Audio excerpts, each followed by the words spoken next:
Hallo, ich heiße Jelica Milojčić und ich bin 16 Jahre alt. Ich komme aus Serbien. Mein Wohnort ist Kragujevac. Ich besuche das zweite Gymnasium in Kragujevac. Mein Hobby sind Psychologie lernen, Rennen und wissenschaftliche Forschung. Heute werde ich über Zukunft der Medizin sprechen.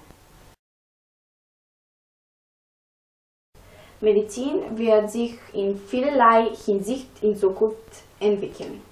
Zunächst werden die Wissenschaftler und Ärzte Heilmittel oder einen Impfstoff gegen Krebs und AIDS finden.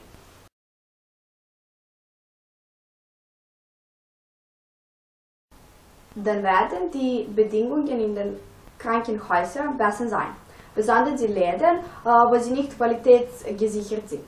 Die Menschen werden nicht Operationen oder Medikamente bezahlen und jede Familie wird Geld für ein neugeborenes Kind bekommen.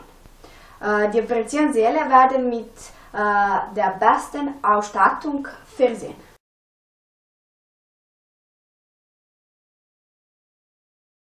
Krankenschwestern werden die Gelegenheit bekommen, das Studium zu beenden und so Ärztinnen werden, das jährliche Stipendien bekommen werden. Ärzte werden ihr Wissen an besten Universitäten im Land verbessern und nachdem könnten sie den Menschen in Afrika medizinische Hilfe geben.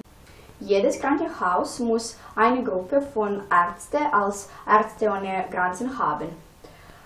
Sie werden rund um die Welt reisen und Kinder oder Soldaten heilen. Kinder werden Spielzeuge bekommen, während sie die Zeit im Krankenhaus verbringen.